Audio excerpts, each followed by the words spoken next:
What's up mga kanomnoms? Tara, let's eat!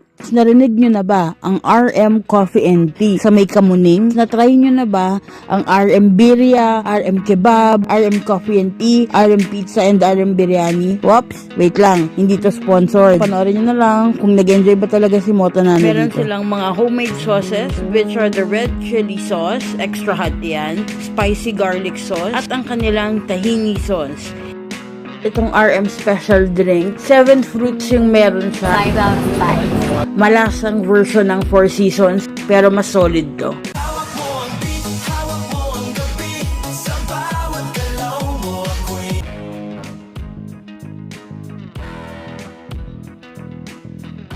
Popping boba niya ano, mag-take yung loob, matibay. Hindi, tsaka yung loob, hindi siya watery na mag-take yung loob yun. Yung pizza naman nila na white sauce, overloaded talaga. Makikita nyo naman dyan. Since white sauce siya, medyo nakulangan lang ako ng konting On perspective, kulang lang siya ng richness nung pagka-pizza niya. Pero masarap pa rin siya. Not undercooked, not sunog.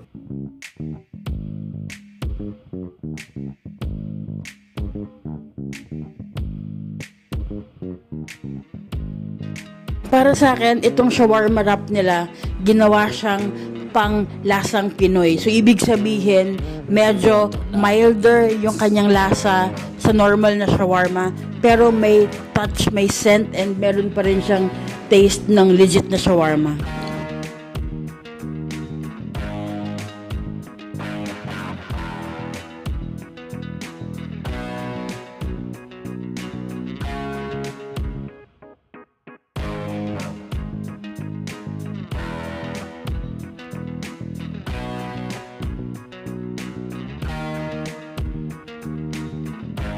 Itong chicken biryani with rice nila, sobrang sarap, promise. Para sa akin, 5 out of 5 to. Yung chicken falls off the bone, literal. Tapos sobrang juicy niya. Pero nabalitaan ko na they are marinating this overnight. Yung rice niya, hindi siya lasang typical na parang ginawa lang ng chicken curry yung datingan ng kanin. Pero ito may lasang saffron, lasang legit.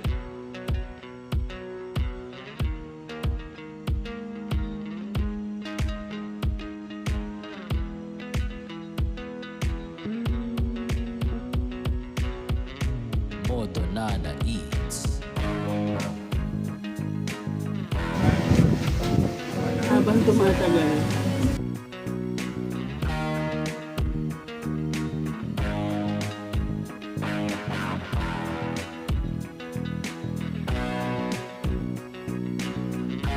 Moto Nana Eats.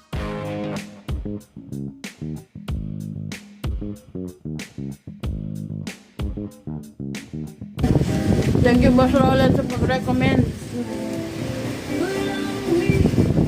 Sarap. Yung birria tacos nila, masarap. On point. Legit talaga.